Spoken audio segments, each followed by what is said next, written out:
The smell of stale beer hangs in the air as Police Officer John slumps over a bar stool like he has for as long as he can remember.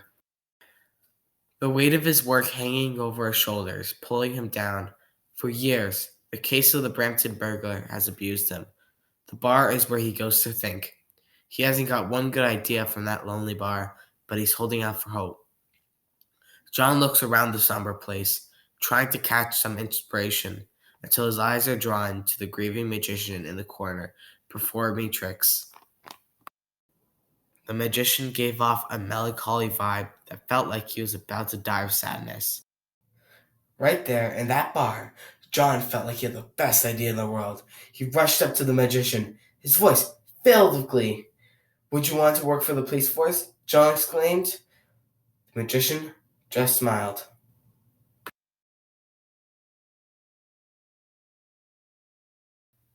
John walks through the halls with the magician, trailing behind him. The magician is disappearing and rematerializing a bouncy ball. People are just staring at John, muttering, What in the world is John doing with a magician? Tell me about it. First the strong man, then the clown, now this? Yeah, it took me a year to get that pie smell on my uniform. Both John and the magician walked into a poorly lit room filled with other police officers. On one side of the room, a map of Brampton, crudely taped to the wall. These are all the places that the Brampton burglar has, well, for lack of a better word, stolen from. John tells the magician, pointing to the various pins jutting out of the map. Can you use your powers to help us find where he's going to hit next? The magician looks at the map, actively staring with concentration.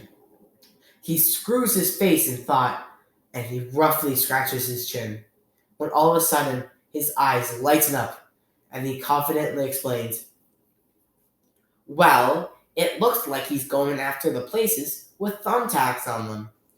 Some police officers chuckle in the background, making the magician look like a fool, but he continues to think. A second later, and the magician insecurely says, Maybe here? As he waves his hand over the location, making one of the thumbtacks appear on the map. That's where this Brampton burglar's going to hit next. All the other police officers in the room seem skeptical in the magician's effectiveness to this case. Yet, since they haven't had a break, they're willing to indulge this Houdini recruit. Police officer John quickly grabs his coat and goes out the door. The magician and the other officers follow suit. Sirens wail as John and everyone else pull up to the Grandfather Clock Hotel, one of the most luxurious hotels in the Brampton area. The magician walks in, followed by Officer John and the other policemen. The first thing that they encounter when they enter the hotel is a tired receptionist sleeping at her desk. The desk was filled with crumpled receipts, too many to count. The magician hits the service bell with a pleasant ding, ding. The receptionist looks up at the magician with a tired look. Yes, she says, dispirited. Officer John pushes the magician out of the way, holding out a picture of a man with a cigar in his mouth. Do you know this man? Officer John exclaims. His name is Adam Habit Mamma Jamma Llama, Alabama, and we have reason to believe that he is staying at this very hotel. The receptionist punches something into her computer, then checks out a notebook, and finally replies back to Officer John. He left about 10 minutes ago. We thought he was suspicious when he left the bloody sock in his room. Officer John disappointedly sighs and says with sadness, Thank you, and walked out the door and into his car. Police Officer John and the magician start to drive back to the police station, when all of a sudden the magician starts speaking quietly to himself. I know that name. John looks over his shoulder. What did you say? The magician continues.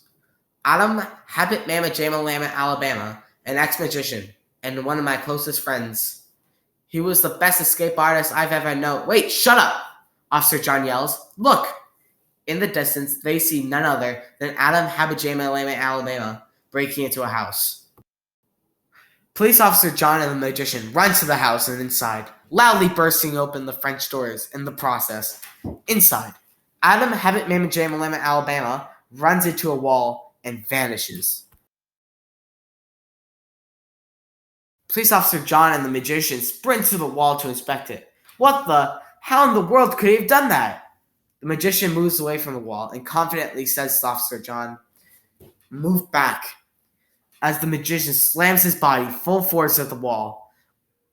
Thud goes the magician. Ow! Oh, good lord! It hurts! It hurts so much! Oh, I think I hurt something. I think I broke something. Oh god. Oh.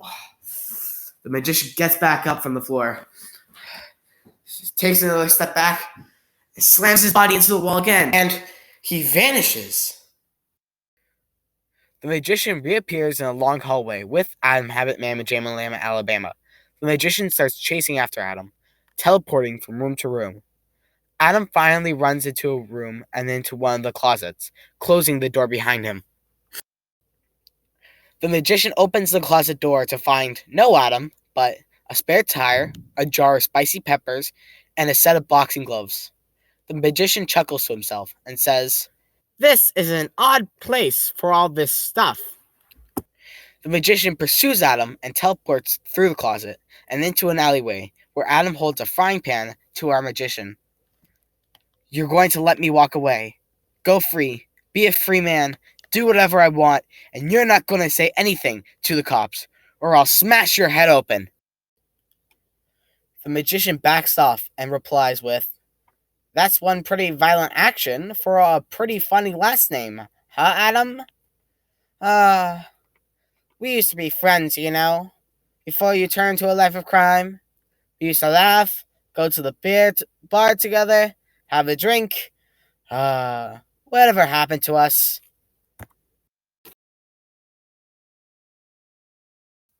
What the hell do you mean?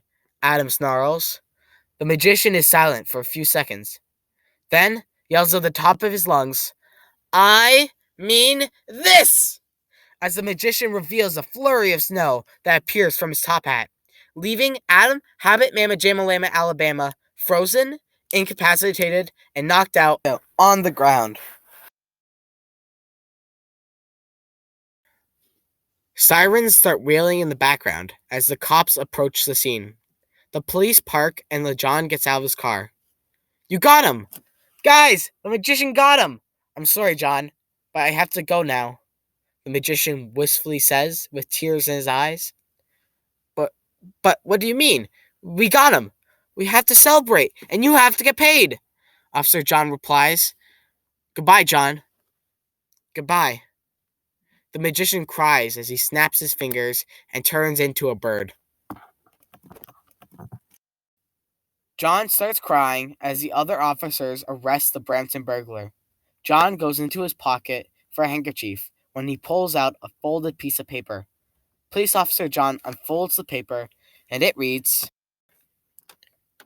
Dear Police Officer John, I thank you for hiring me. This was the biggest gig I've ever had. Being a part of your case was astonishing. The way you toughed out the bad times was fantastic. In my eyes, you deserve a lot of credit for your work. I'm very proud of you, John.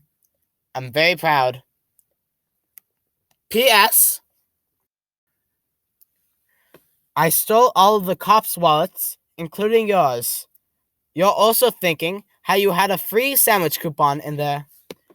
Love, the magician. God damn it, John screams.